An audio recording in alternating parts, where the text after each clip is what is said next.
What's going on, YouTube fam? It's your boy Tony 2Times, and we back with another episode of the Baltimore Way, man. I appreciate the love and support like always. Y'all already know it means everything. Be sure to hit that like button if you rocking with the channel. It's free. Check out the merch, you feel me? Be sure to cop you a shirt or something if you want to show your support. Also, check out the Baltimore Way playlist. We got over 100 videos. But let's get right into it. What if I told you I could give you millions of dollars, the most beautiful home in the state, whatever car you wanted, jewelry and clout? Would you jump at the opportunity? One catch though, you can live like this for 5 years, but after that, give it all back and go sit in the feds for 20 years. That's the situation and the cost of the game. Ricky was a slick hustler, getting money in a few different states. Him and his team, we will call them the Jennifer Organization. It consisted of about 9 members, 2 that were actually females, with their main base being Baltimore. But Ricky also had ties to Virginia, New York, and Texas. Small trapping wasn't Ricky's style. We talking big money and work. The organization would go to Houston, get the product for cheap, and bring it back north. Girl or Coke was the name of the game. No corner boy stuff, all weight. Once the organization got back to the city, they would drop off the product and then get the re-up and take it back to Houston, up and down the highway. Either way, either with the product or money. That's the life of a trapper. But Ricky was too established to get his hands dirty. With a team of 9 members, that was their job. Some lived in Baltimore, some in Virginia, even Texas. Ricky was a businessman. He would allegedly use the trap money to open businesses, including a Rita's Italian ice shop, so he could have answers for his lifestyle. Luxury homes with all the cars and jewelry. People close to him started calling him Pretty Ricky. A beautiful wife and kids. The Jennifer Organization setup was all but simple. Everybody played a key role. Some transported money and product. Some were suppliers and distributors. Some cleaned the money. And they even had transport cars for the trips that had secret compartments in them. They were actually linked up to big companies. So sometimes the transport vehicles on trucks so they wouldn't risk a person driving. Everything was smooth. The members were not rookies at all in their 40s. They knew the game. But of course, nobody is perfect. In 2009, a few members were traveling by plane from Baltimore to Cali, but they would stop when they had a Passover flight in Arizona, and police seized $97,000 and 3 cell phones from one, and $71,000 and 8 cell phones from another, which forced Ricky to tighten up. But a few years later, in 2012, things got shaky when 2 members were arrested in Houston with 30 bricks of girl, which put the feds on the organization radar. After Ricky and a young lady went and posted their bail to get them back to the city. Sometimes in the game, things get cutthroat. If the boss or members feel like you are being sloppy, or you could be possibility of telling, you become a problem to the business.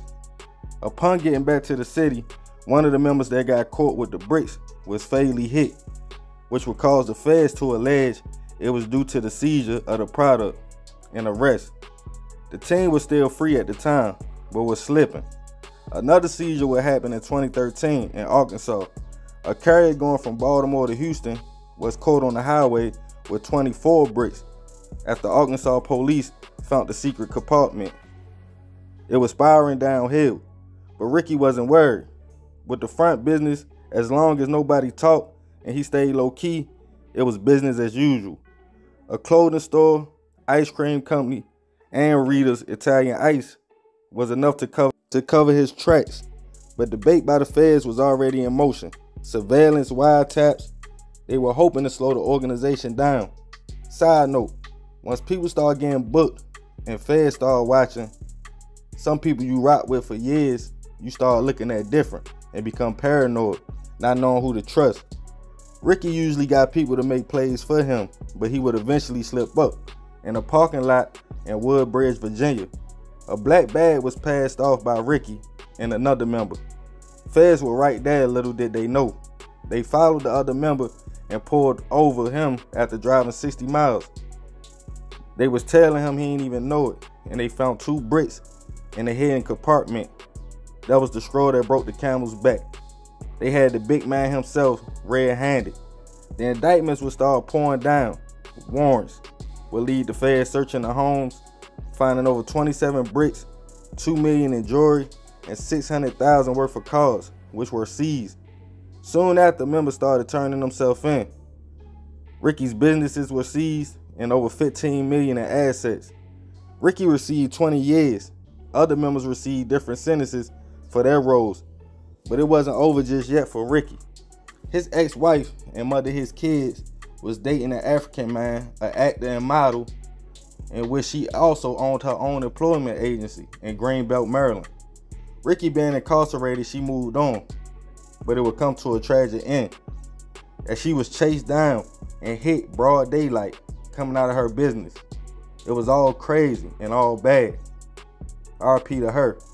Ricky lost it all: his homes, cars, jewelry, businesses, and even his ex-wife, in which some believe she was targeted from the mistakes he made, but that's speculation. Even still, it's a cold game. Notice how it always starts good, but towards the end, sounds like a nightmare.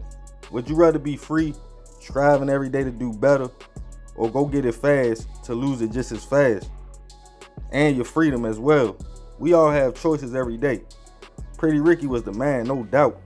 But in the end, to the feds, he was just another number. But hey, that's the Baltimore way. Yeah, man, salute to Ricky and them, you know. They was getting a lot of money. And it's crazy because I never heard of this organization. You know, a lot of them was living like out towards PG County and stuff like that. But their main hub was Baltimore. And like I said, they weren't corner boys. They had a lot of work. You know what I mean? They was getting a lot of money. You know, so he was under that kingpin guideline. But to me, he made out with 20 years. You know what I mean? For what I read in the story and from what I heard, it seemed like that was a good deal. You know what I mean? Even though it's fair time, you gotta do 98% of your time. I think this happened in like 2014, 2015. But at the end of the day, it could have been a lot worse. Now, he did lose his ex-wife. That's her right there, in an unfortunate situation in which she was dealing with somebody else at the time. But a lot of people feel like it was due to the situations he had going on, saying they don't see why somebody would run up on her like that and say they really wanted her because it was broad daylight. But yeah, man, that's crazy. But this is another episode of Baltimore Way. Be sure to like, comment, share the video. Love y'all, fam. I'm out.